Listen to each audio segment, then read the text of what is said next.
So, what deep inside you is driving you to, want to keep on accumulating property? Well, what about real estate do you love? Well, it's solid. We're getting more and more people in Australia, obviously with COVID, people coming back. People are desperate for homes because they are. More people are getting animals, which is harder to get homes because people don't want animals in their homes. Kerry does something very interesting, which is I actually agree with.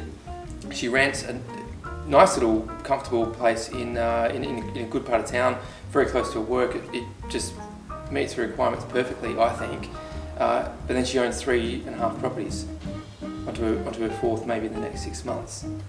And it works for you financially as well, doesn't it? It works out, and I read, the only reason I do that is I read a book about millionaires, because obviously you have to start reading things you don't know to know things.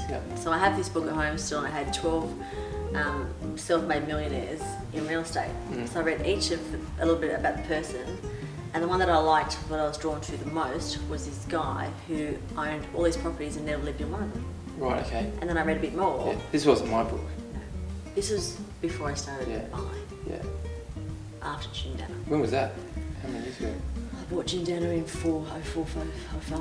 Okay, so 16 years. So you're... I would have done... You're a bit of a veteran, would you say? I wouldn't say veteran, But you're quite experienced. So on a lot of points, I found that you pushed me to get the finance arranged in a way that was more to your liking. You're always very Brodie. You didn't give me what I wanted exactly, but you couldn't. Banks will let you. Yeah, I couldn't give her exactly what she wanted. And okay. But I kind of did. You did. This is a nice segue into what the problem was. So tell us about your properties. You have Gin Danner. So I have one in Perth, which is a unit in Gin Danner. I bought that I think the start of 05. Yeah. And then I bought one in Narra, New South Wales, which is my mother's property. They were going through some issues, and it was either leave the house or buy it, or give them money to pay off the debt. And I went, I'm not doing that. I'll lose. And that's the start. 30 grand. Really. So basically, just bought that, yeah. and that's basically where it started. And that was just like, I have to buy the house. There was no thinking about it, and we did that in 2 days. Yeah, right. For a mum. For my mum. Yeah. Yeah, so I mean, being uneducated in property and learning along the way, I have made mistakes, and these are the properties that I wouldn't recommend that you do. You don't buy for your parents because then your family's involved, but I did it because I love my mother. Everyone else apart from my family said, well done, Kerry. I'm like, yeah. So you bought Nara to keep the house in the family? And keep mum living in the house. Got you, okay, so that's why. So it wasn't just a favourable deal? No, they were going to get evicted. Okay. There was a whole big Oh, wow. So I've come from a background of deaf parents, poor parents, in a town which no one basically gets out of and succeeds. This is kind of answering the question which I asked just before about what's driving you. So I had been poor. Financial security. Yeah, I had been looking for financial security. Right, okay. And so you had been broke, but now you're not. Oh no, I know poor. Yeah. I don't like it. Yeah. I don't like it. No. And you know, people say you have to be rich to be poor to be rich again. Well, you know, if you understand being poor and you keep your morals and your ethics, you can be rich without being poor again. Yeah. You just have to not be greedy. Exactly. But people like to be greedy because it's human nature. Yeah. It's not my favourite. You feel quite comfortable now with your finances and... I love money. Yeah. Okay. I love money. I do too.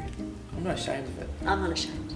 And they say you should love money because it's not what you become of it, it's what you can do with the money. Yeah. So if you're an arrogant ass, you'll be a worse arrogant ass. It doesn't make you a changed person, it just makes you more of what you are in your heart. So I'm actually a good person, not that I seem it. No. I'm actually nice. But I'm compassionate with animals. She's a good chick. She's actually a really good chick. I just think that money is energy. That's all. Well, it's just a transaction of goods. Yeah. Rather But than the bartering it permits when on the odd occasion when I have some money, I feel that I have more energy to do the things that I would like to do in my life. And you have the time because you can do it. I have some time, I can do more marketing, I can send out more letters, I can do something for other people, I can bring in other staff, I can... Or you can sit on the beach and meditate and just bring it all back just down. do nothing. Just do nothing. Where I spend my money on cat food because I have currently... You live quite frugally as well. I don't like spending money. No. I hate spending my money. You scrub up nicely. I try. Yeah. I try very hard. But I don't like spending money because I have been poor. I will buy property without a blink of an eye. what's a couple $100,000?